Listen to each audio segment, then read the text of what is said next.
Leyes de Kirchhoff, circuito en serie. La primera ley de Kirchhoff, o ley de conservación de la corriente, establece que en cualquier circuito, la suma de las corrientes que llegan a un nodo es igual a la suma de las corrientes que salen de él. Por ejemplo, en una clavija, la corriente entra a la carga por un conductor llamado de fase. La corriente hace funcionar la carga o el equipo y sale por el conductor que se llama neutro. Es decir, la corriente que entra a un punto es la misma que sale de él. Por ejemplo, en un molino, la corriente de agua los hace funcionar y el agua sigue su camino. La corriente se conserva. En un contacto con dos equipos conectados, la corriente que llega por la fase llega al nodo y se divide en dos caminos. La energía entra por las fases de los equipos y la corriente regresa por los neutros de cada uno de ellos, hasta el neutro del nodo. Entonces se dice que la corriente que sale de un punto es la suma de las corrientes que regresan a él, ya sea en un contacto o en una carga. La segunda ley de Kirchhoff es la ley de conservación de las tensiones. En un circuito cerrado, la suma de las tensiones de las cargas es igual a la tensión de la fuente.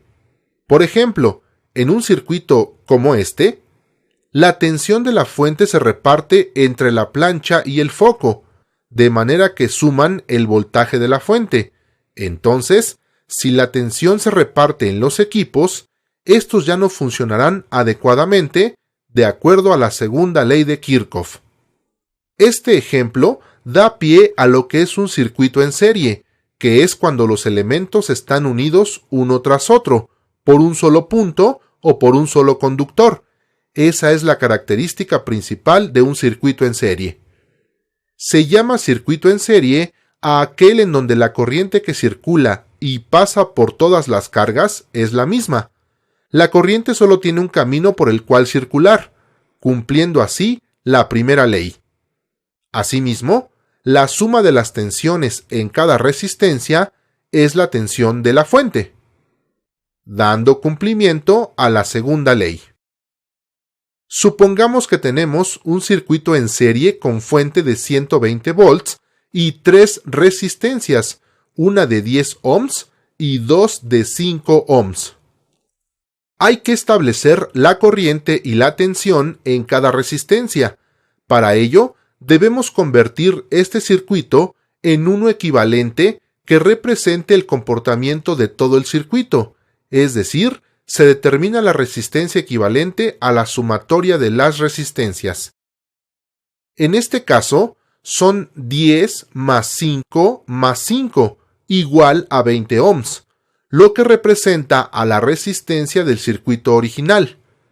Con esto podemos determinar la corriente que circula por el circuito, utilizando la ley de Ohm que nos dice que la corriente es igual a la tensión entre la resistencia, 120 entre 20, 6 amperes.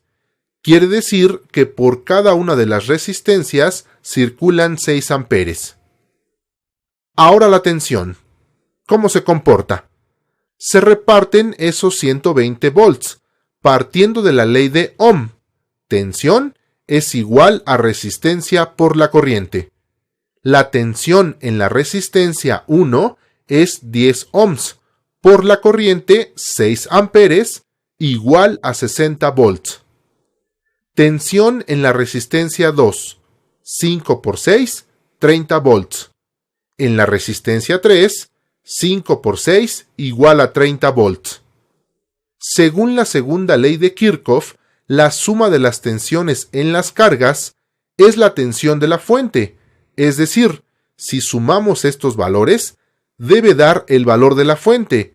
Así comprobamos que nuestro cálculo es correcto.